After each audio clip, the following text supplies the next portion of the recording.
Entrou, eu acho. Então, entrando.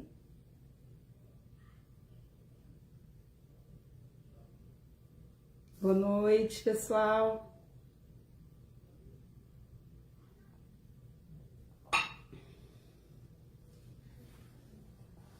Entrou uma Uma pessoa. pessoa. Olá, boa noite. Nossa primeira seguidora da noite. Vamos dar uns 2, 3 minutinhos aí. Ah, ó, tá entrando. Boa noite, pessoal. Olá.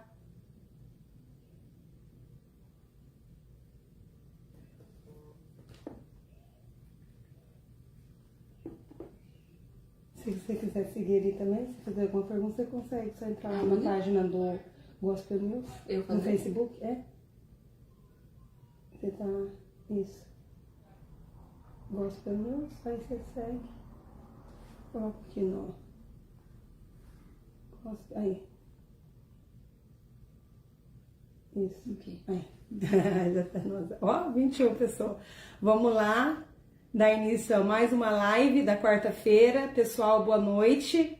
Quero agradecer às pessoas que estão entrando aí na página do Gospel News, no canal História de Brasileiros de Sucesso. Sejam bem-vindos. Hoje a gente tem uma convidada muito especial. Boa noite. Acho que já dá para começar. Pessoal, obrigada mais uma vez. Quero agradecer hoje a participação da minha querida amiga pessoal, Raíssa Coutinho, que está hoje aqui para falar um pouquinho da trajetória da vida dela aqui nos Estados Unidos. E é com muito prazer que eu recebo ela na minha casa. A Raíssa foi indicada pela nossa comunidade aqui de Lowell para poder falar um pouco do trabalho que ela desenvolve aqui na nossa comunidade. E a Raíssa Coutinho, vou falar só um pouquinho sobre a pessoa dela. Quem não conhece tem que conhecer, viu, gente? Vocês vão ficar apaixonadas por ela. Raíssa Coutinho é psicóloga formada pelo Centro Universitário SESMAC, amiga? Sim. SESMAC. SESMAC, Especialista em independência química e doenças emocionais na USP. Eu falei para ela que todo mundo tinha que ter essa formação, viu, amiga? Oh, o mundo seria bem melhor. Não precisa ter a formação, só cuidar de si mesmo já ajuda. Então, nós temos um especialista hoje aqui em saúde mental, é isso? Sim. Então, tá bom, amiga, seja bem-vinda. Obrigada. E fala aí para nós um pouquinho sobre você, né? Além dessa introdução aqui linda, maravilhosa. Quanta coisa que a gente não vai poder ir aí dividir aí com o pessoal, né? Sim. Da onde você veio, do Brasil, quanto tempo você está aqui nos Estados Unidos, né? Um pouquinho, né? Casado, da vida, assim, pessoal, um pouquinho. Sim. Boa noite, gente. É um prazer imenso estar aqui, dividindo esse momento com vocês, dividindo um pouco também da minha história, da minha trajetória aqui. Acho que esse quadro é muito rico, né? Para que as pessoas possam sempre enxergar a importância que é a gente viver a nossa vida aqui, mas que existe uma trajetória, que existe um caminho, né? Que às vezes a gente, no início é um pouco difícil, mas que tudo é uma questão de tempo, de adaptação. Então, assim, é muito importante esse quadro, principalmente para encorajar os recém-chegados. Então, assim, é um prazer imenso poder estar aqui hoje. Eu sou Raíssa, eu sou psicóloga, como a Raquel já falou aqui. Eu sou especialista em dependência química e doenças emocionais pela USP, lá no Brasil. Eu sou psicóloga já há quase 10 anos, então antes da gente vir para cá, eu já trabalhava no Brasil em clínicas voluntárias e involuntárias, na Secretaria de Estado também de Políticas sobre Drogas. Eu sou de Alagoas, de Maceió, então foi lá que eu fiz toda a minha carreira como psicóloga. E quando acabei a faculdade, fui fazer a especialização na USP, depois retornei para Maceió para continuar todo o meu trabalho lá. E foi assim que começou a minha trajetória na psicologia. Na verdade, eu sempre falo que eu sempre amei, desde muito nova, sabe? Esse universo da psicologia, esse universo de evolução humana, essa coisa a mente humana, isso sempre me atraiu muito, essa coisa eu sempre fui muito curiosa, então esses processos, né, mentais e a questão de saúde emocional, isso sempre me chamou muita atenção. E a dependência química foi algo que eu resolvi me especializar porque também me chamava muita atenção. Então, eu trabalhava tanto com a dependência química quanto com a psicologia clínica, né? Com o atendimento clínico a pessoas também. Então, essa foi minha trajetória lá no Brasil. Nós estamos aqui, eu e meu marido, há 6 anos. Vamos fazer 6 anos em junho, quase 6 anos já. Meu marido já tinha morado aqui, na verdade, não aqui em Massachusetts, mas lá em Atlanta. Sim. Ele tinha vindo fazer intercâmbio quando ainda era mais jovem. E aí, depois que a gente casou, continuamos trabalhando lá no Brasil, mas chegou um momento que ele sempre tinha vontade, na verdade, de voltar, passar um tempo aqui novamente. E aí foi quando a gente resolveu vir para passar um tempo também, para poder estudar também a língua que a gente gostaria muito de estudar. E foi quando viemos, a gente veio recém-casado, nós viemos para cá. 2015, direto pra cá, amiga, né? Direto pra cá. Não lá onde ele já tinha estudado, direto pra cá. Nós tínhamos um conhecido que conhecia, um que conhecia, né? Então, na verdade, meu marido tinha um amigo que ele conhecia o Fernando, que é como se fosse nosso pai aqui, inclusive hoje em dia, né? Eu falo que é meu pai americano, lá na nossa cidade também. Sim. E aí, esse amigo do meu marido também veio na época, e aí nós viemos um mês depois, mais ou menos, passamos 6 meses mais ou menos planejando a vinda, daí nós viemos pra cá por conta do Fernando, a gente não o conhecia, mas esse amigo conhecia, era em comum, então viemos por conta disso. E foi assim que a gente chegou aqui em Lowell, especificamente, né? Uma aventura, né? Uma aventura. Mas vamos fazendo as perguntas, senão eu vou acabar falando tudo. Mas é isso, a introdução é essa, que todo mundo, né? Sempre que chega aqui nos Estados Unidos, a introdução é essa. A pessoa quer saber o que fazia no Brasil, quanto tempo está aqui nos Estados Unidos e o que faz atualmente. Só que quem conhece a Raíssa, né? Igual ela falou, está 6 anos aqui, tem essa trajetória, né, de 6 anos, então a gente vai saber o que ela fez durante esses 6 anos, né, desde que ela chegou aqui nos Estados Unidos, qual foi o passo, cada um tem sua história aqui, então ela vai contar um pouquinho da sua experiência, né, e vai servir não só para as pessoas que já estão aqui, mas quem está no Brasil ainda tem vontade de vir para cá, né, ver que, igual, né, eu falei, é uma aventura, porque é realmente coisas novas, né, a gente deixa o país da gente, então são as emoções, a língua, a cultura, a família, a comida, né? Aquele conforto, né? E segurança ali que a gente tem. Então, assim, como foi para você, né? Essa chegada até aqui com todo esse currículo, né? E normalmente a gente sabe, porque por ser um país, né, com outra língua, a gente tem que desbravar a área nossa mesmo, que são os brasileiros, ou então para conseguir, né, estar no mercado americano, a gente precisa de tempo para tudo, né? Para aprender a língua, o estudo, então leva mais tempo ainda. Então, assim, não é fácil, mas não é impossível, né? Então, Raíssa, de quando você chegou aqui, vocês chegaram então com planos de estudar a língua, e estudar também algo na área do estudo de vocês. Isso. Aí quando vocês chegaram, como foi o desenvolvimento? Vocês começaram a trabalhar já nisso, trabalhar em outras áreas anteriormente? Como foi esse início de adaptação e quando nós chegamos logo, nós não trabalhamos na nossa área já. Eu particularmente, quando cheguei, trabalhei com a limpeza, trabalhei um bocado de tempo, trabalhei em pizzaria também. Meu primeiro emprego foi com a limpeza. Sim. Então, eu trabalhei com a limpeza, depois logo em seguida eu acabei de trabalhar numa pizzaria aqui em Lowell, onde eu trabalhei 1 ano lá também.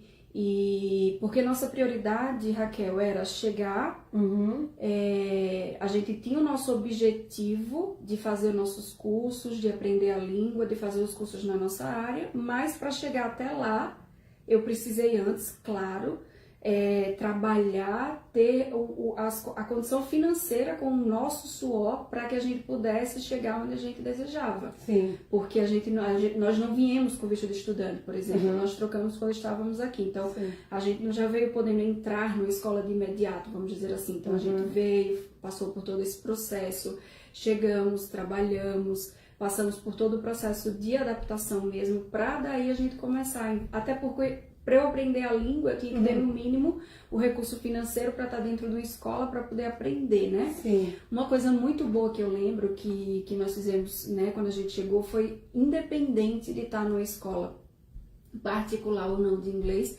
mas ir atrás dos cursos que são oferecidos, né, alguns em colleges, outros em escolas que tem mesmo pública, que oferece curso de inglês para adulto, né? Escolas americanas, claro. Então foi uma coisa que a gente procurou assim que chegou.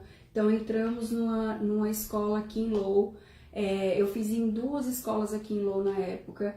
E porque eu acreditava que para mim era importante começar aprendendo a língua, para que não só pelos cursos que eu queria fazer, mas que até para eu me virar aqui, né, para eu conseguir me comunicar, para eu conseguir falar, para eu conseguir resolver as coisas. Então foi uma coisa que eu sempre tentei meio que priorizar, e mesmo trabalhando, eu lembro que teve uma época que eu trabalhava das 11 da manhã às 11 da noite na pizzaria, e eu fazia aula de inglês de 8h30 até 10h30.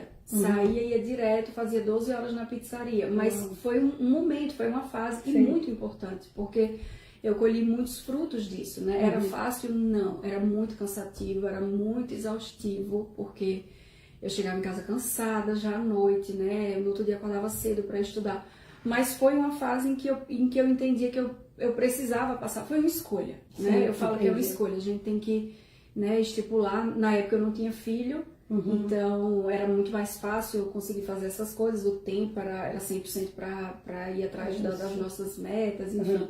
Então, assim, foi o tempo ideal mesmo para fazer isso. Então, quando eu cheguei, eu trabalhei na limpeza, trabalhei em pizzaria e fui atrás realmente também, né? Fomos atrás, na verdade, também de buscar essa coisa com a língua, que eu acho que é muito importante isso. A comunicação, Sim, né? a comunicação, não só para trabalho, mas para comunicação mesmo. Você vai, às vezes, num médico, você vai resolver alguma coisa, você precisa ligar, às vezes, para resolver. Então, né, você não quer estar dependendo de uma pessoa, pedir. Então, você mesmo, se você consegue se comunicar, né, além de outras portas poderem se abrir, né, é muito mais fácil a própria vida, né, a gente conseguindo isso. Entendi. Então, quando eu cheguei, foi isso, né. Que lindo, né, gente, ouvir isso. Depois trabalhei... Aí eu saí da pizzaria, eu trabalhei no salão lá da Andréia, no Lapio Bella. Eu já frequentava lá, eu era cliente da Tânia na época. E a Andréia me chamou, né, falando que estava precisando de uma pessoa para ajudar ela a tomar conta ali do salão. E aí eu fui, trabalhei lá também, acho que 1 ano quase, trabalhei com a Andréia também lá. E aí foi quando eu, próximo já de sair da Andréia, foi quando eu comecei a fazer os cursos que eu realmente queria fazer, né? Eu passei para consultoria de imagem também, antes de trabalhar com a psicologia mesmo aqui. Então eu fui lá para Nova York fazer os cursos que eu queria fazer lá. Voltei, trabalhei um pouco com a consultoria de imagem aqui, mas sempre falava, né, que eu gostei da consultoria de imagem, mas amava a psicologia. Então eu queimo dentro do seu coração. Então, e aí fui atrás de fazer os cursos, fui atrás de me aperfeiçoar, e aí depois da consultoria foi que eu realmente comecei a trabalhar com a parte clínica, né, terapêutica.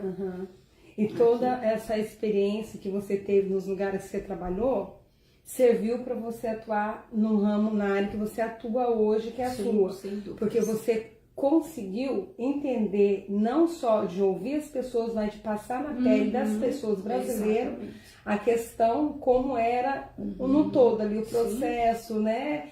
Todinho ali, conhecendo as pessoas, ouvindo, com certeza, principalmente ali no salão, igual você falou, mulheres entrando e saindo as pessoas. Então, você conseguia, com essa sua visão de psicologia, mensurar e ter mais sensibilidade pela comunidade brasileira. Então, quando é diferente se tivesse chegado e entrado direto nessa área, né? Eu acho que foi muito válido e é muito lindo, muito bonito ver a Raíssa, não desmerecendo outras pessoas, mas assim, gente, tudo quando a gente chega aqui, pra gente enfrentar as coisas que tem, a língua, longe da família, aí parte emocional, financeira, estrutura, tudo é difícil. Mas quando uma pessoa é formada já no Brasil e tem a estrutura que ela já tinha lá, a formação, e chegar e começar nesse trabalho, assim, é muita humildade, né? A pessoa começar por isso, e isso mexe com o ego, mas assim, de tudo traz muito crescimento e experiência para a vida, né? Então é muito bonito, não, igual eu falei, não desmerecendo, a pessoa chega no Brasil, já é uma house clean, já faz algum trabalho, né? Nessa área que a gente já é numa cozinha, já está acostumado, vem lá, vem para cá, é difícil, mas como tem uma formação, é mais difícil. E a gente vê que lindo a humildade dela, de ter passado por essas áreas, aprendido, feito, né, criado uma estratégia, igual ela falou, de poder se organizar financeiramente. Olha, ela trabalhou, ela estudou, ela fez os cursos dela, se organizou, né, de uma forma assim que ela conseguisse chegar na área que ela atua hoje. Então isso é muito bonito mesmo de ver, porque às vezes as pessoas quando chegam, vê a dificuldade e aí já abandonam ou deixam, falam, vou ficar aqui mesmo na limpeza, vou ficar aqui mesmo nesse curso, não vou atuar na minha área porque é complicado, até eu conseguir fazer o que eu já fazia no Brasil vai ser difícil.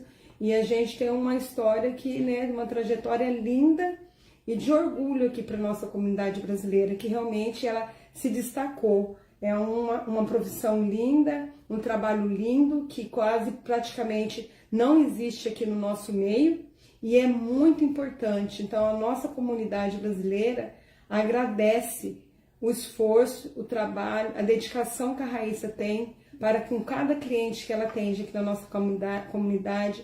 É um impacto emocional que ela vai falar, é um impacto emocional que traz na vida de uma pessoa, que reestrutura não só a pessoa, né? Você atende uma pessoa, mas isso ajuda ali todinha, é a família que impacta na comunidade, que é, né, na amizade, tudo faz diferença, que só traz benefícios para todo mundo que está à volta, né?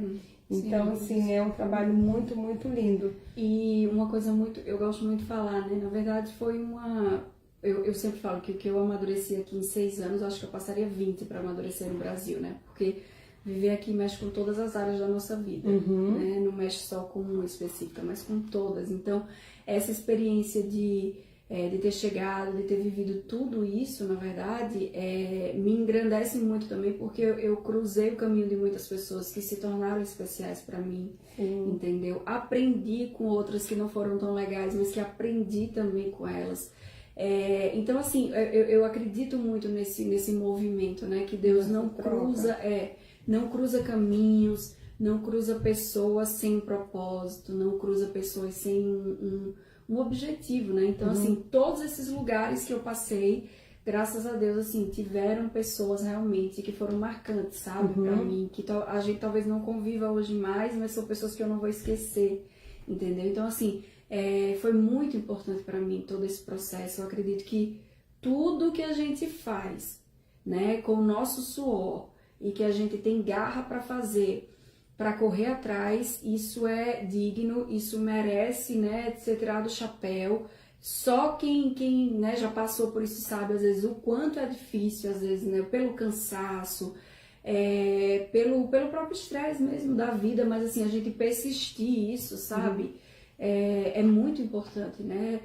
Uma coisa que até parece...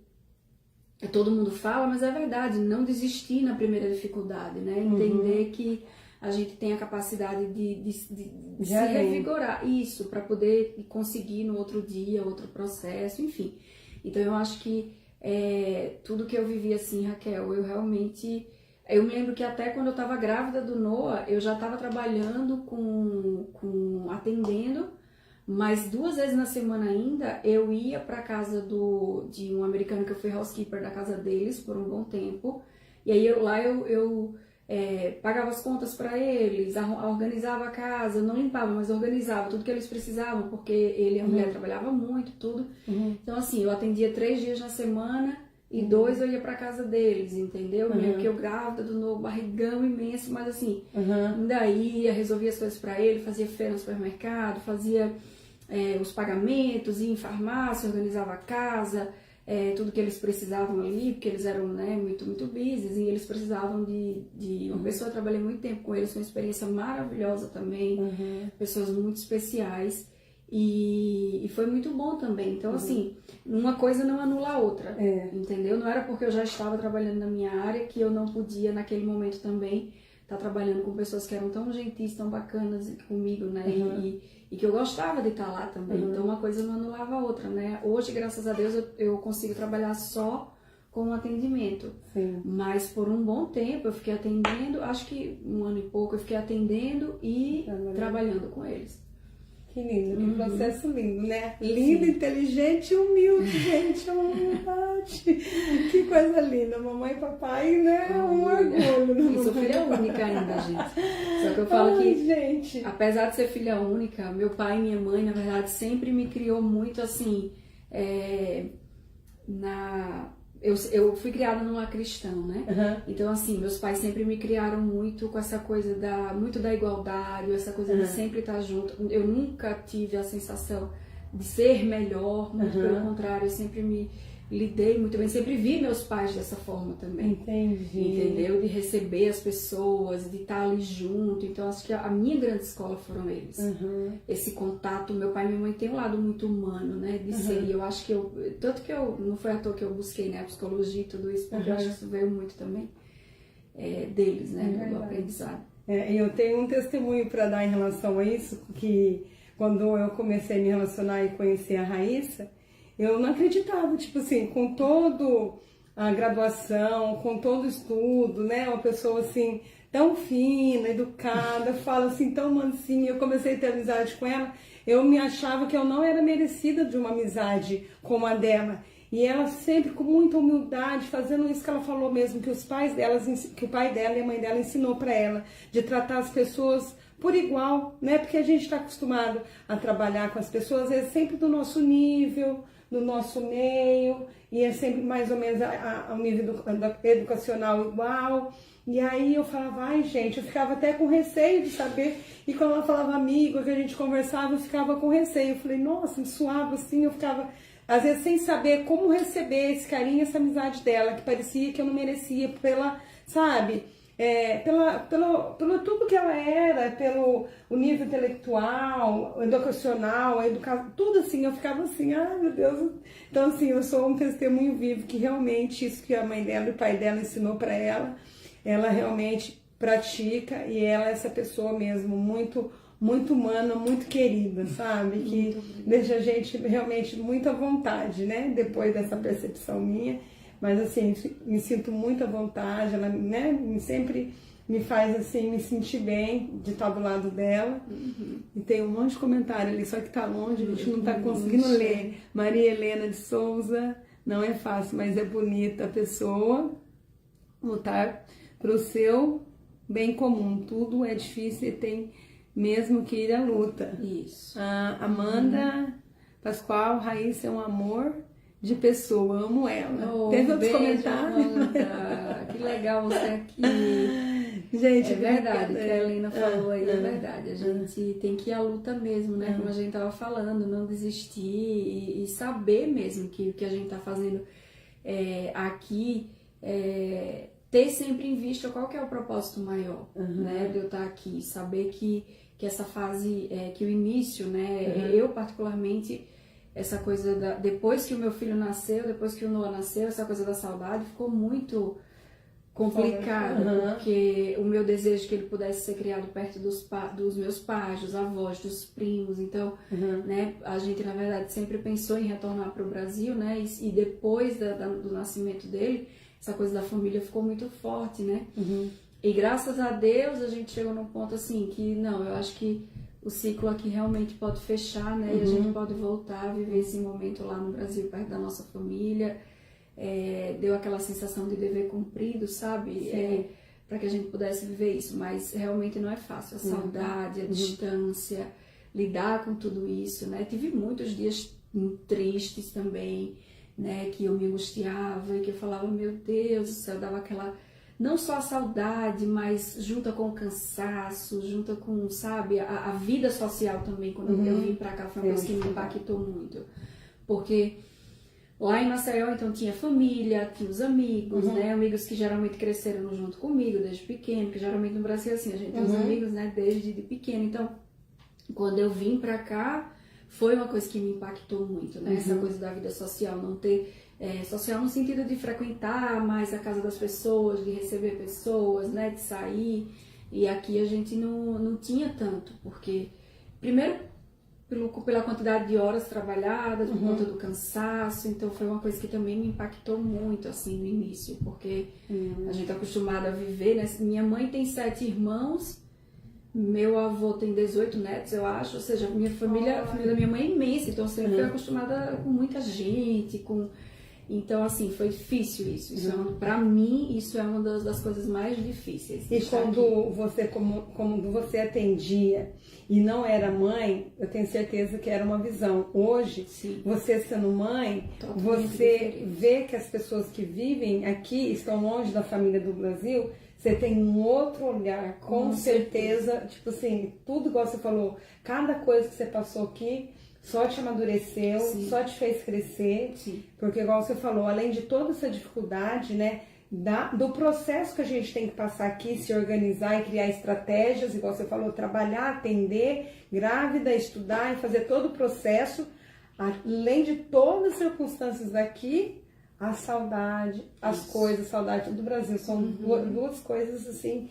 Duas coisas não, várias coisas que a gente tem. Falando da saudade, meus pais, graças a Deus, vinham todo ano, né? Mas era uma felicidade quando eles, chegavam, antes de vir, quando passavam os 15 dias, já começava o aperto no peito, porque eles iam voltar. Então era até meio... Era junto. Era ansiedade antes de vir, mas quando dava 15, 20, que eles geralmente ficavam 45 dias, 30, mas quando dava ali o meio do mês, já dava aquele aperto no coração. Ai, meu Deus, já vai ter que despedir de novo, verdade. Né? E a vez mais marcante foi quando eles retornaram depois que o Noah nasceu, né? O Noah tinha ali 45 dias. Nossa, foi muito difícil, né? Aquela despedida ali foi muito difícil. Mas sobrevivi. Estou aqui. Vamos ver aqui, a gente tem algumas perguntas que a gente recebeu aqui. Tá. Quando você se formou, Raíssa, você já formou pensando em atuar na área de recuperação de dependentes químicos?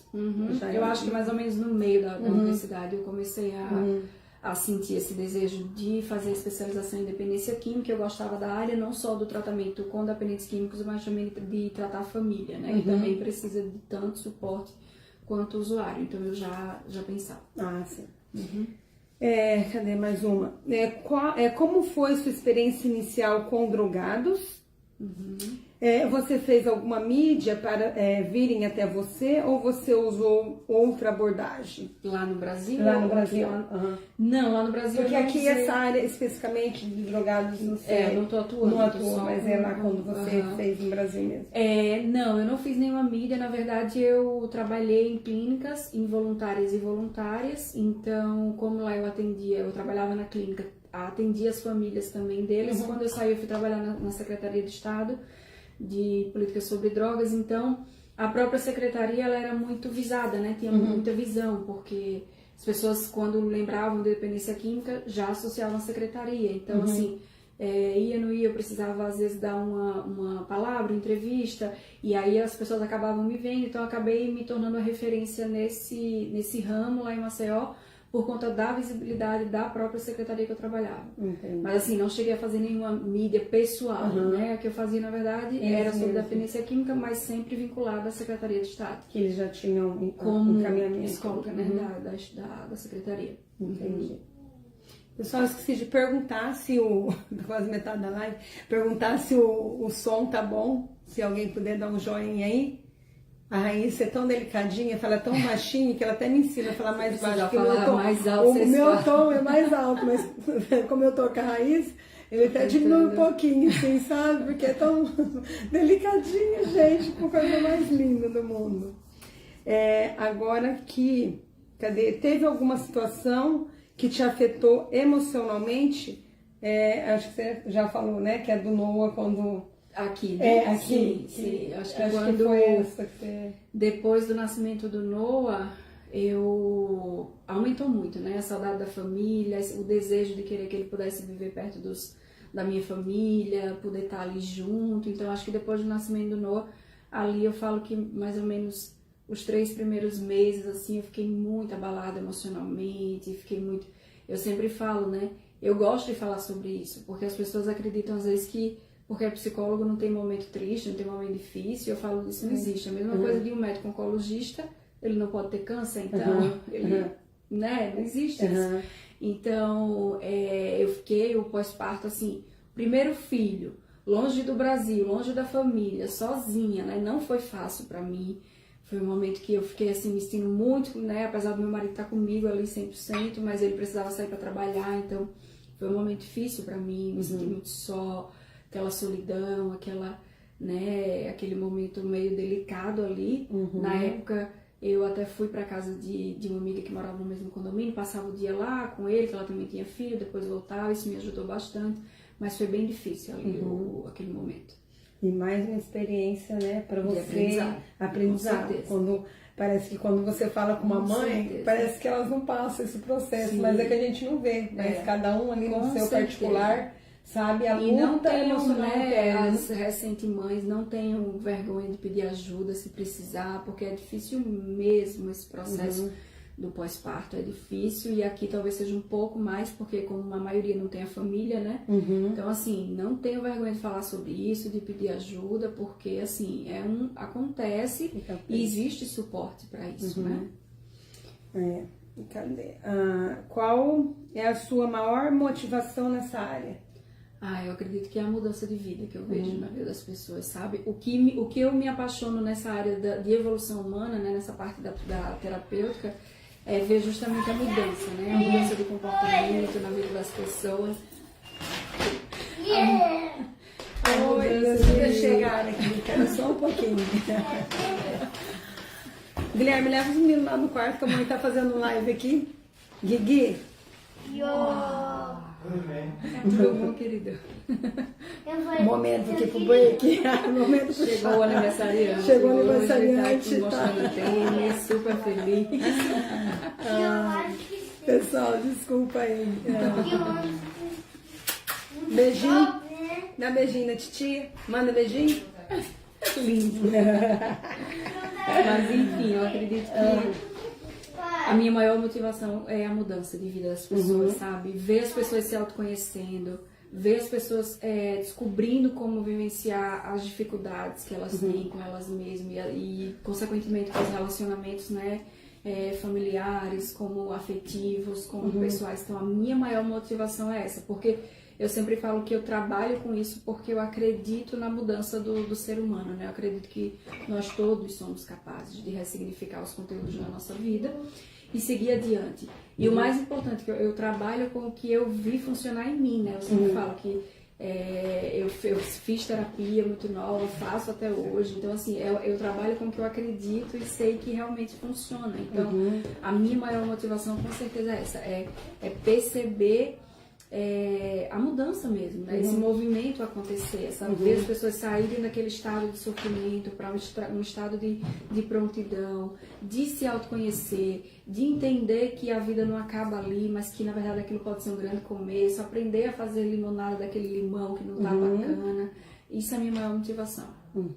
E você sempre algo novo, também, né? Porque muito. É uma troca. Não é a mesma coisa de você estar passando por situação, mas você vê a pessoa né, evoluindo, você também está crescendo, é uma troca. Sem dúvidas. Cadê? Como surgiu a ideia de vocês estudarem aqui nos Estados Unidos, né? Que vocês estavam lá, estruturado, e tá tudo bem, então partiu mais do seu marido mesmo, partiu mais morado do aqui. Porque o Luan já tinha feito o intercâmbio, né, aqui, e o Luan sempre amou o país.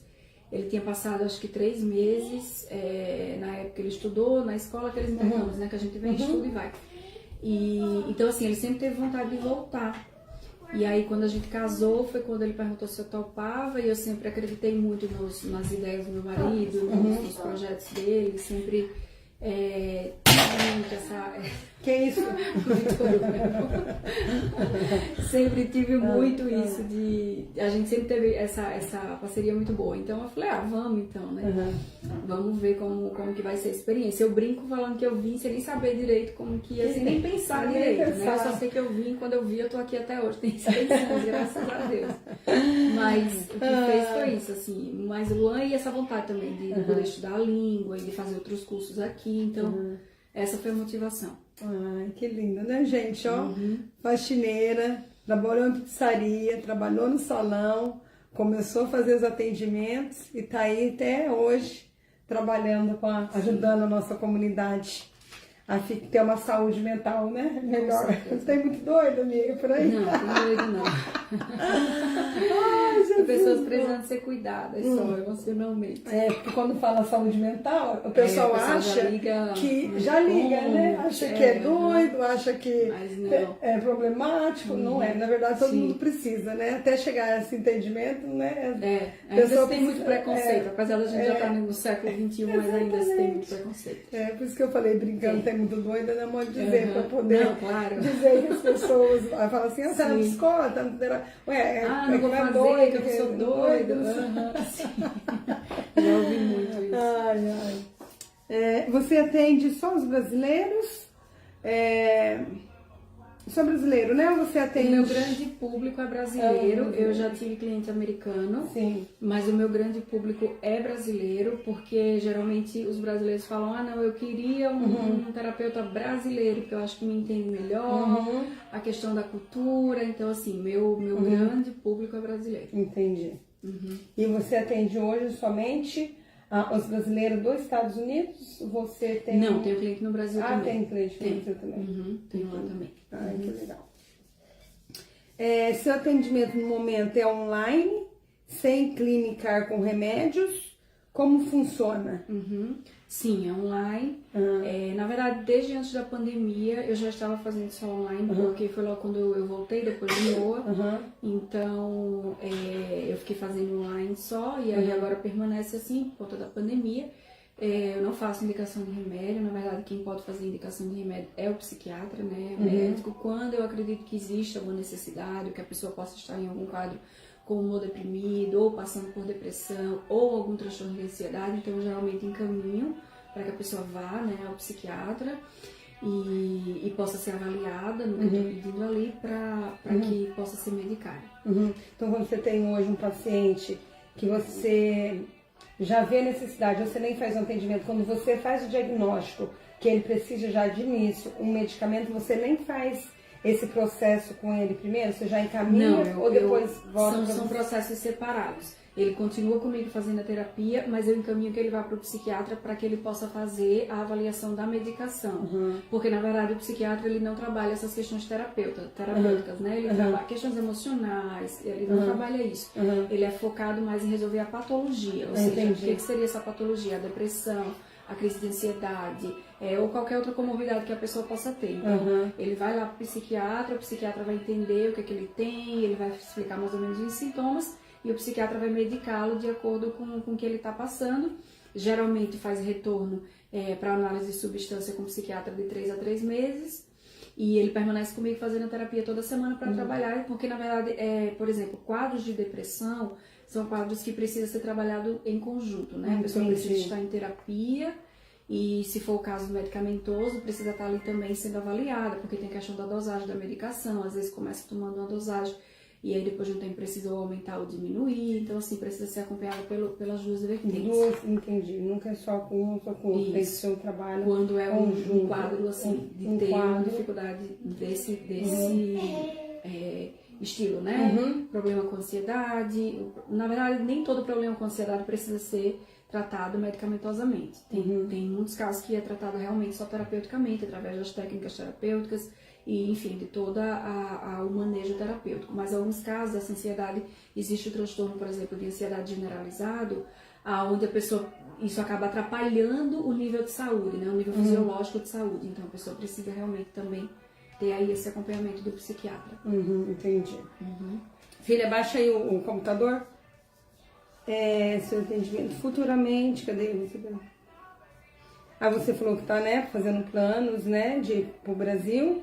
Futuramente, você pensa em ter em atender, no caso, a comunidade brasileira que mora nos Estados Unidos no Brasil? Ou Sim. você vai encerrar sua carreira voltando para o Brasil? Ou você Não, tem vou plano permanecer? Como o atendimento está online, Uhum.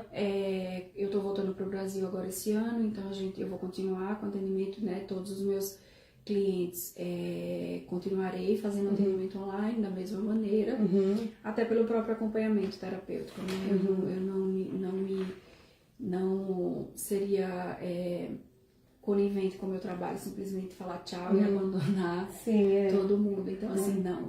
Até por causa também da necessidade, né? Sim. Porque no Brasil vai ter muito mais psicólogo para todo quanto é canto, para atender todo mundo. Sim. E quem vai atender a nossa comunidade aqui, amiga? Sim, continuarei trabalhando, firme e forte. Ai, sim, vai continuar nos atendendo. Fale Ah, tá, eu tinha colocado aqui, que você, entrando aqui um pouquinho sobre o seu marido, fala um pouquinho, a gente sabe que o seu marido também trabalha, né? Não na mesma área, mas numa área também de saúde mental.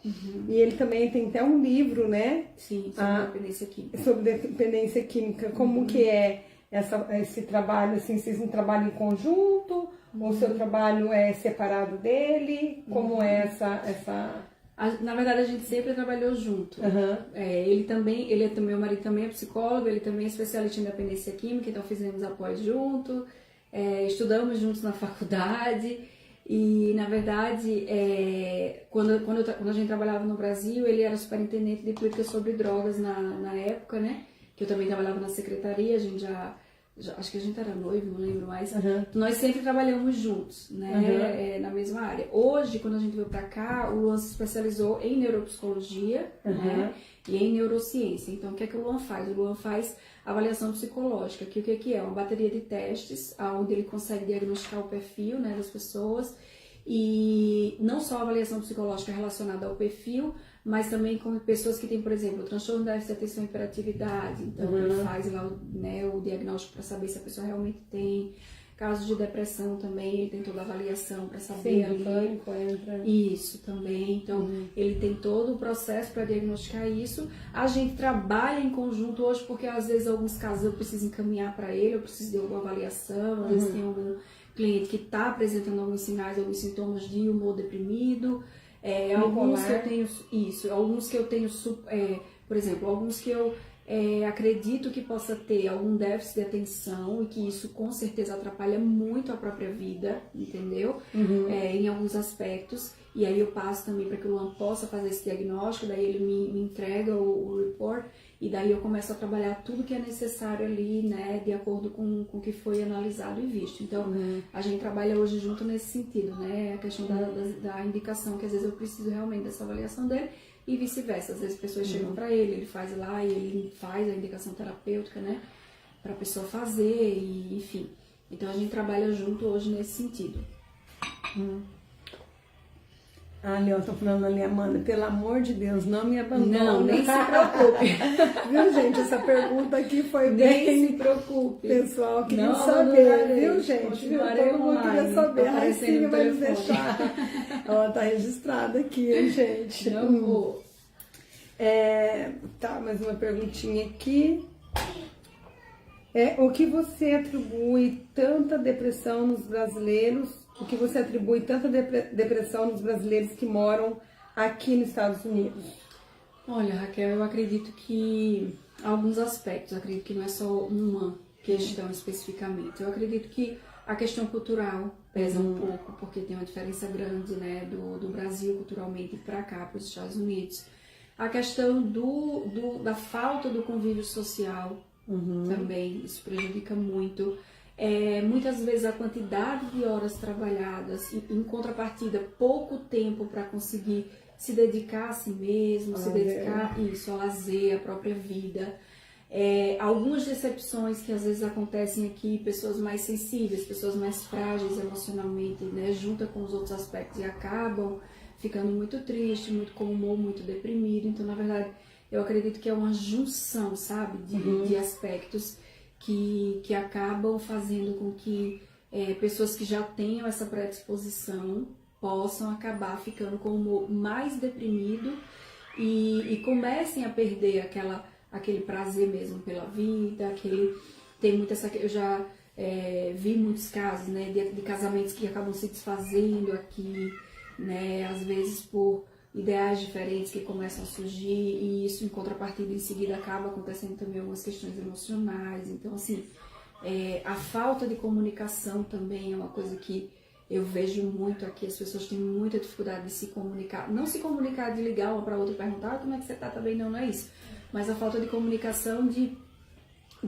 humanidade mesmo, de conversar uma com a outra, de perguntar como tá, né? Parece que chega num ponto que parece que as pessoas viram robôs, né? Entram lá no trabalho, saem, ninguém fala, ninguém cumprimenta, né? Então parece que em alguns momentos, se você não tá atento para perceber, parece que você vira um robô ali, né? Nos locais que você está convivendo ali. Então eu acho que o fator que mais atribui a depressão, na verdade, é um conjunto de aspectos, não tem uma coisa assim, porque até porque somos seres humanos extremamente singulares, né? Então provavelmente o que te afeta não me afeta, o que me afeta também não vai te afetar, e assim vai. Então eu acho que é uma junção mesmo. Às vezes a experiência que eu passei, eu achei extremamente difícil, você passa e tira de letra, né? Isso vai muito também de quem cada um é, né? Do que traz consigo, da história de vida de cada um, das motivações de cada um. Isso conta muito aqui também. Certo, é muito complicado, Sim. né? Muitas, como você falou, além de ser cada um, né, com a sua experiência, e são várias áreas, né, que a gente tem na vida. Várias então, às vezes, áreas. uma área que eu tenho dificuldade, que me afeta mais, não afeta outra. Então, é que a gente pensava por ser o brasileiro, né, dentro os brasileiros dentro dos Estados Unidos, talvez conseguiria mensurar uma atribuição única por a gente estar dentro dos Estados Unidos, algo assim que, né, fosse mais. A comunidade brasileira que mora nos Estados Unidos, a maioria que tem depressão é por causa de X, né? Se eu conseguisse mensurar, mas não tem algo que poderia ser generalizado dentro da nossa comunidade no geral. Esses aspectos que eu falei são os mais comuns, vamos dizer assim, né? Mas não tem um que a gente possa falar, não, esse é batata, maior todo mundo dificuldade. passa. Não tem como falar, o maior problema é relacionamento, ou Não, porque atinge, tem pessoas que a relação com o trabalho acaba também deprimindo, tem pessoas que a relação familiar.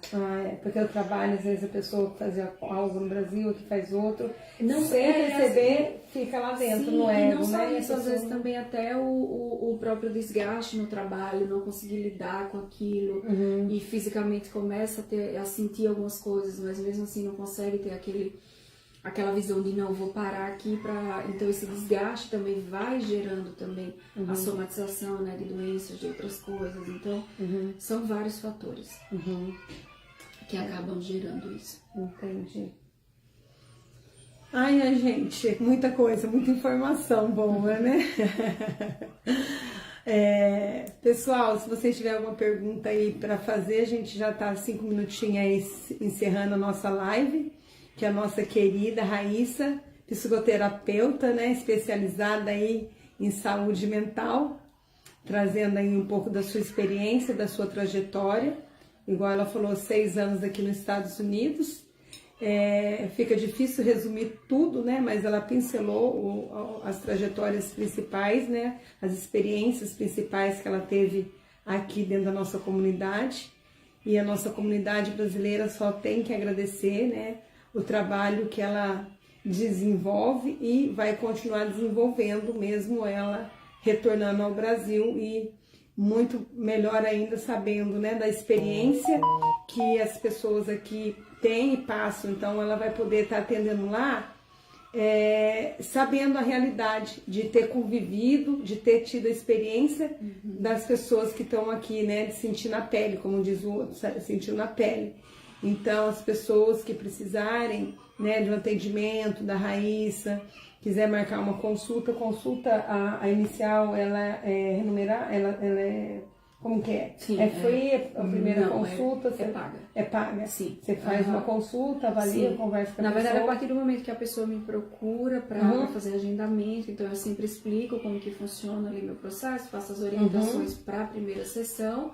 E na primeira sessão é o que a gente chama no processo psicoterápico de anamnese. Então ali é onde eu vou colher os dados daquela pessoa, saber de onde ela veio, qual é a história de vida, quais são as questões que ela deseja trabalhar, quais são as necessidades. Então, desde a primeira consulta já tem trabalho a ser feito, né? Já tem toda essa busca pelo quem de fato ela é, o que de fato ela traz, o que de fato a gente vai focar em trabalhar, o que de fato a gente vai minimizar, entendeu? Então, tem todo esse aspecto. Uma coisa muito importante que eu não falei e que gostaria de deixar de falar é sobre a questão da espiritualidade aqui, que eu acho que isso é um aspecto fundamental, Raquel, independente de religião, mas que a busca por Deus, a busca pela espiritualidade vivendo aqui é uma coisa em qualquer lugar do mundo, em qualquer lugar do mundo, porque Deus é Deus em qualquer lugar do mundo.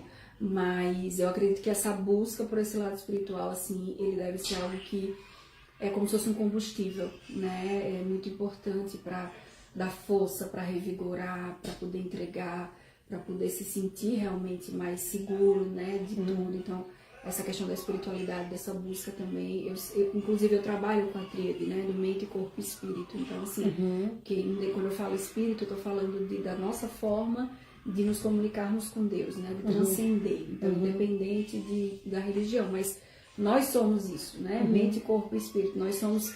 eu sempre falo que a gente pensa, sente e age, tudo começa na nossa cabeça, então a gente precisa trabalhar a nossa mente, o nosso corpo, porque ele acaba sentindo também as consequências das emoções que a gente vai ali somatizando, e a nossa capacidade também de transcender, né, de estar em comunhão ali com Deus, de construir essa relação. Entendi. Isso é muito importante. Entendi. Então, a parte espiritual seria a conexão, né, com Deus.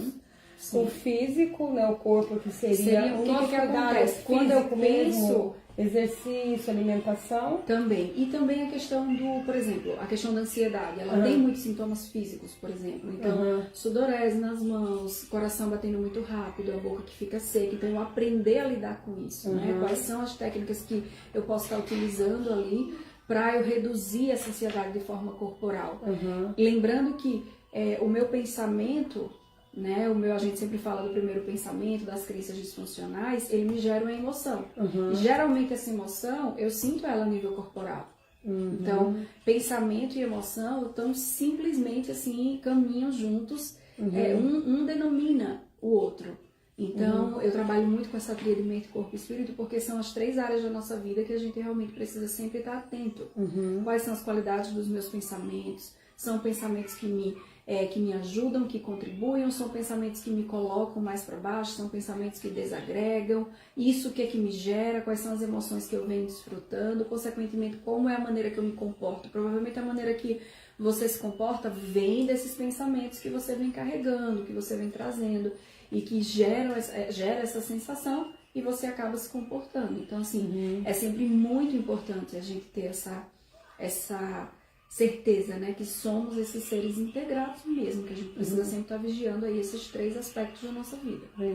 Mas ali você dá uma pincelada, mostra, né, os 3 pontos, mas o seu seria a questão que você falou, corpo espiritual, o seu é alma. Quando você trata desse processo de terapeuta, é a parte ali que você está cuidando da alma da pessoa. Isso. E aí, desse reencontro, né, consigo mesmo, porque muitas vezes a gente passa uma vida desconectado de quem você é, do que você gosta, do que você faz, para que você faz, entendeu? Então, quando você se reencontra, se reconecta, consegue perceber realmente quem você é, né? E isso é um reencontro, né? Imenso consigo mesmo. Isso com certeza vai abrindo, né, o caminho.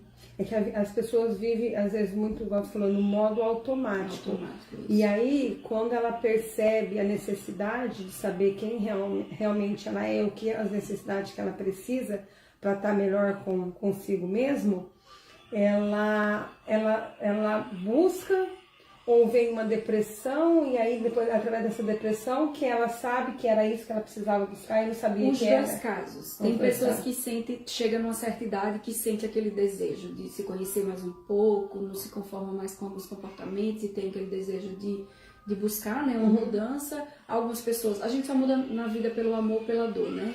Às vezes algumas pessoas passam por uma situação que não chega a ser uma depressão, mas foi uma situação traumática, uma situação, né, desgastante, aí acaba procurando, E tem pessoas que procuram quando já estão no quadro de depressão, estão precisando sair daquilo ali. Entendi. É interessante, né? Sim. Precisa de ajuda, né? Igual ela tá falando, não deixa de procurar, sabe? Sim. Porque às vezes a pessoa fica com receio de mostrar a sua necessidade para uma amiga, para alguma pessoa. Então procura, né, uma especialista, ali você vai ter um apoio, uma ajuda, um direcionamento, né? E você vai estar trabalhando. E aí, porque muitas pessoas aqui, sim, às vezes não é nem porque não confia, não tem ninguém para se abrir. Às vezes até a falta de tempo, não sabe nem como procurar. E muitas vezes o que você vai ouvir da pessoa, né? Você vai desabafar, falar, mas não vai te ajudar como o seu papel de estar ali realmente ajudando, né? Porque eu não preciso ligar todo dia para uma amiga e contar meu problema. Ela vai ouvir, mas não vai resolver o meu problema. E você não, você vai estar direcionando e ajudando. Eu acho que a grande questão é que o terapeuta, ele é neutro, né? Ele não está envolvido emocionalmente, às vezes, igual um amigo. Lógico que a gente deve conversar com os nossos amigos, desabafar. Isso são as relações, mas às vezes, quando a gente está passando por uma situação, algo específico, o papel do terapeuta acaba se tornando muito importante, porque ele é neutro ali, né? Ele não está envolvido emocionalmente com aquela situação. Então, às vezes, ele consegue te ajudar e te auxiliar a chegar, né, naquele caminho de uma maneira mais fácil. E tem algum caso assim que realmente você lembra que te impactou e te envolveu emocionalmente? Porque você falou neutro, tô neutro aqui, vou ajudar, mas teve algum caso que realmente te atingiu emocionalmente? O mais marcante para mim foi o caso como eu comecei a atender aqui. Porque eu já pensava, mas eu não tinha eu tava esperando, estudando e tal, e aí teve um dia que eu recebi uma ligação de uma pessoa que já tinha conhecido, era uma cliente na época aqui do salão, eu já não trabalhava mais no salão, eu estava estudando, e ela me ligou falando: Raíssa, eu lembro que você é psicóloga, eu tô tendo um problema com crise do pânico, e eu preciso de ajuda. Eu falei: mas eu não tô atendendo ainda, eu ainda tô lá. Pelo amor de Deus, comigo não tem isso, eu tô precisando de ajuda. E eu, no outro dia, 8 horas da manhã, eu tava na casa dela. Eu fui por um ímpeto, assim, humano até, porque eu fui ali e aí, né, começou um processo lindo ali, eu realmente comecei, eu falo que Deus, né, colocou na minha mão, na verdade, tudo isso. Ela foi usada ali, acho que ele disse, sacudiu assim, falou: bora, minha filha, comece, que eu preciso que você comece a trabalhar para ontem, né, aqui. E aí eu comecei a acompanhá-la, acompanhei por muitos anos, e ela ficou, graças a Deus, muito bem, e aí ela começou a indicar muitas pessoas, então foi assim que tudo começou. Então esse caso marcou muito, né, ao ponto que hoje em dia eu não atendo ela mais, porque eu me mudei daqui, né, de Louvo para Foxborough. Quando eu fui para lá, a gente acabou criando uma relação de muito carinho, então eu não atendo mais, porque começou a existir... ela foi muito marcante para mim, foi a primeira cliente que apareceu, a maneira como ela apareceu também, então assim, esse foi o caso mais marcante. Entendi, mas aí você se envolveu emocionalmente? Sim, comecei a me permitir, porque na verdade desde o momento quando ela chegou ali foi meio que um pedido de ajuda, né? Que eu fui ajudá-la como uma pessoa e não como uma terapeuta, vamos dizer assim. Claro que fiz meu papel ali, mas eu fui com o coração assim, realmente com o meu lado muito humano, de ajudá-la. Então, desde então, assim, a gente sempre criou uma relação onde houve muito carinho, muita troca, então assim, houve esse movimento emocional, tanto que eu não atendo mais, né? A gente conversa, enfim, mas a gente não tem mais a relação terapeuta profissional só. E você tem todo também um preparo para poder atender todas as pessoas, porque eu penso que não é fácil, né? Porque às vezes a pessoa olha ali, né? A pessoa... o dia todo você escutando coisas que não são boas, porque sentada dando conselho. Tem que estudar muito, acho que a mente, né, cansa muito, e fora a parte emocional que você, igual falou, tem que estar neutro, você tem que estar esse preparo, né? Então você tem todo esse preparo sempre para não deixar essas emoções com o passar do tempo vai ficando mais natural, a prática, né? Vai dando a gente essa liberdade de não se envolver realmente emocionalmente. Com e parece que você é fria por ser assim? Parece que você se sente fria por não... Olha, não, eu não me sinto, porque assim, como o meu papel é muito da escuta e do encorajar e do guiar, então esse papel eu acredito que acaba sendo algo muito, a troca valiosa, né? Assim, não é que eu fique ouvindo calada e eu no papel né, de julgar. Não, é um papel de uma troca mesmo. Então a pessoa fala, eu devolvo ali de acordo com o que ela está falando para ajudar ela a resolver aquela situação. Então acaba se construindo aquela escolha, aquela decisão, né, juntos, vamos dizer assim, naquela troca ali. Então eu não sinto a frieza nesse aspecto, né? Lógico que tem muitas abordagens, né, da psicologia. A abordagem que eu trabalho com a lei da psicologia humanista, né? Então assim, é mais permitido para a gente se envolver mais ali com o paciente, no sentido de ter um diálogo maior. Porque já tem outras abordagens que só o paciente fala e o terapeuta fica mais calado, só fazer uma intervenção ou outra. Entendi. Ô, Raíssa, hoje, no meio, né, de tantos acontecimentos, principalmente 2020, eu creio que foi um ano, né, que você teve muito mais clientes, né, do que anteriormente, muito trabalho aí para atender, né, muita ajuda aí deu muita ajuda para nossa comunidade. E acredito que teve muitos casos de ansiedade, né?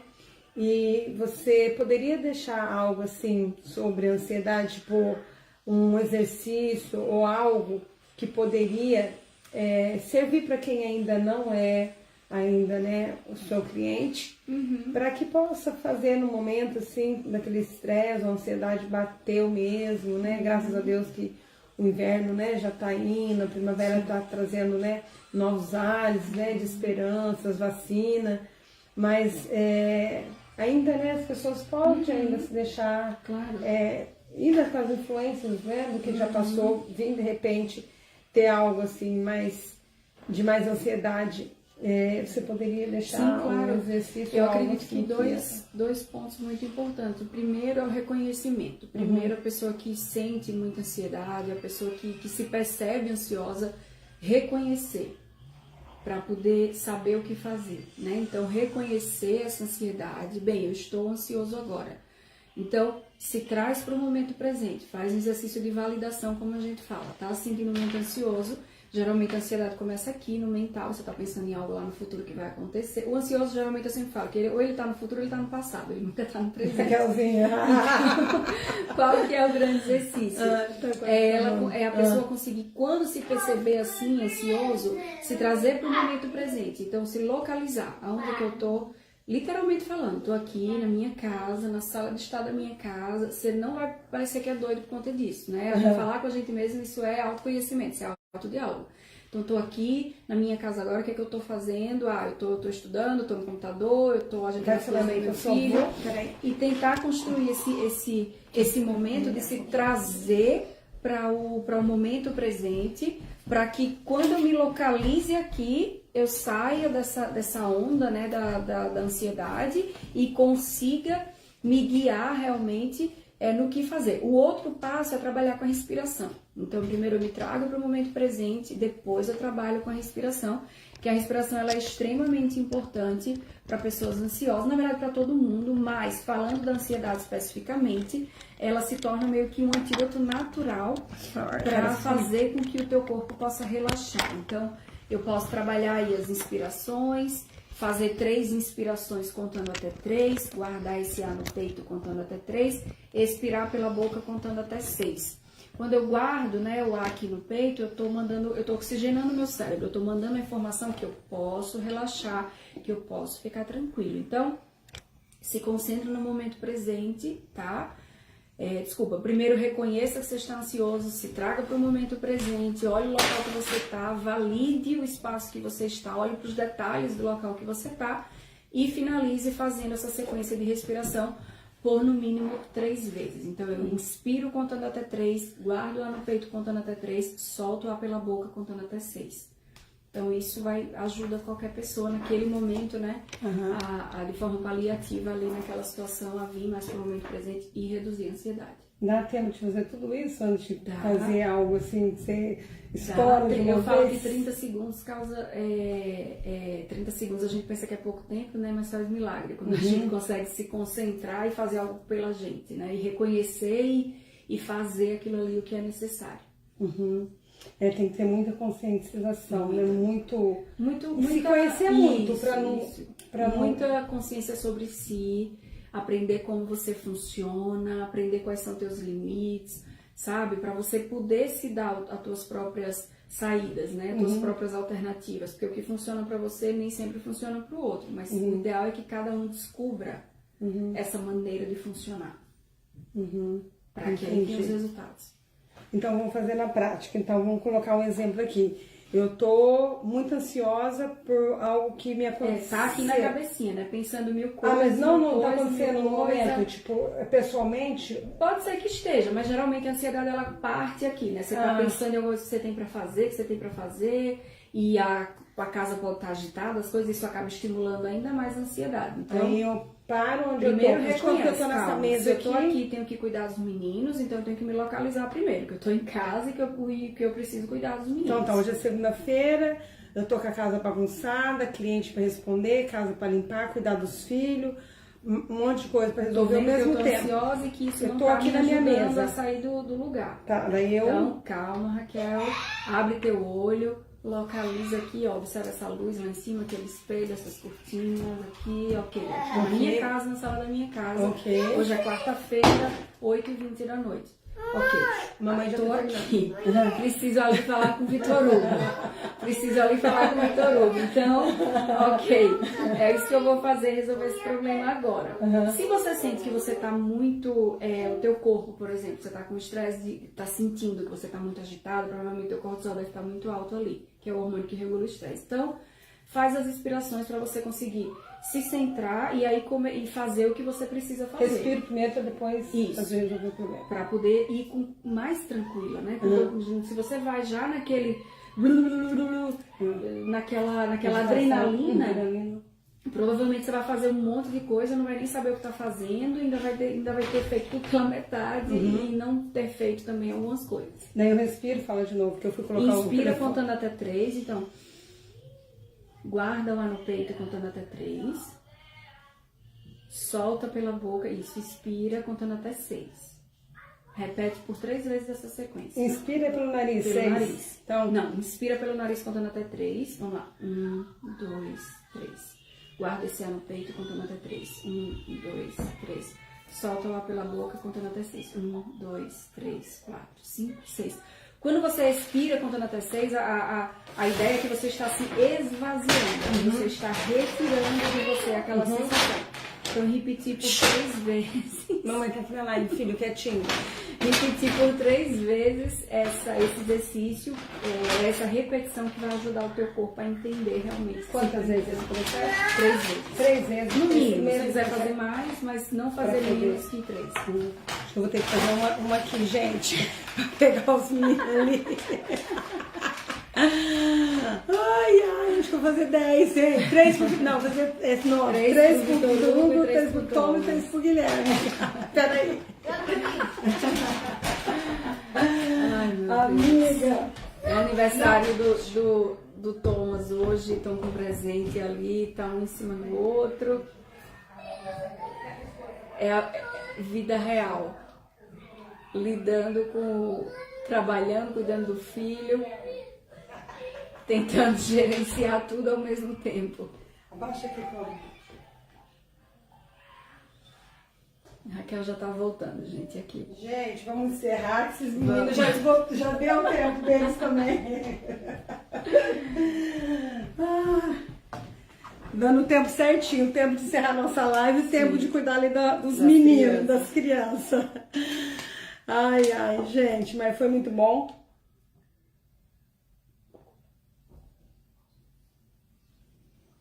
Então vamos vamos encerrar então nossa live. Obrigado pela dica, pela entrevista. Cadê? Eu que agradeço. Então, você gostaria de deixar uma mensagem para os seguidores do canal Gospel News? Mais uma vez. Primeiro dizer que foi um prazer estar aqui com vocês hoje. Espero, né, de alguma forma ter ajudado a construir aí alguma coisa legal na vida de vocês. E lembrar sempre que as dificuldades existem, mas o importante é a gente saber o que fazer com elas, né? Não só saber que temos dificuldades, mas o que fazer com elas, que é isso que vai fazer a diferença na tua vida. Então, aprender como gerar frutos dessas dificuldades para se motivar e continuar caminhando. Obrigada. Porque a vida aqui acontece muito isso, né? Mas é a gente não desistir, não parar. Ai, que gostoso, né, gente? Pega a dica da Raíssa, né? E experiência, né? A Raíssa é uma pessoa muito querida, muito carinhosa. Mais uma vez, a nossa comunidade LOA agradece a Raíssa pelo tempo que ela tem trabalhado com a comunidade, agradecer o carinho dela, a atenção dela e deixar então aí o nosso registro, né? Aqui na cidade de LOA. Raíssa saiu lá do Brasil, Maceió, para atender aqui nossa comunidade de LOA. Está retornando ao Brasil e fez história aqui. E esse quadro, ele é importante para isso, para mostrar a trajetória das pessoas que fizeram diferença aqui nos Estados Unidos. E a Raíssa é uma brasileira que marcou aqui a cidade de LOA, região, a área de Boston aqui, né? Com sua experiência, com seus atendimentos, com a sua pessoa, fez amizade, né? Conquistou muitas coisas em pouco tempo, uma bagagem enorme, tão nova e com tanta experiência, assim, né? Então, que as pessoas possam se, né, olhar a experiência dela, as dicas, né, os conselhos que ela deu aqui e ficar, né, guardar com carinho e vai ficar registrada aqui na nossa cidade, essa passagem dela. Por muito tempo, daqui uns anos, você imaginou, amiga? O Noah vem aqui estudar e vai poder ouvir esse vídeo depois de tantos anos, de 15, 20 anos, e encontrar com pessoas e falar assim, Noah, sua mãe me ajudou tanto quando eu estava aqui nesse processo de quando eu precisava aqui, né, me reencontrar. Eu que agradeço muito a confiança no meu trabalho, de todo mundo, então assim, eu que agradeço muito. Obrigada então, pessoal que ficou aí com a gente. Obrigada ao pessoal do canal Gospel News, encerrando então mais um quadro, História de Brasileiros de Sucesso nos Estados Unidos. E boa noite. Boa noite, obrigada, boa gente. Noite, um beijo. isso. Boa noite. Vou encerrar aqui. Até mais. Até a quarta-feira que vem. Não.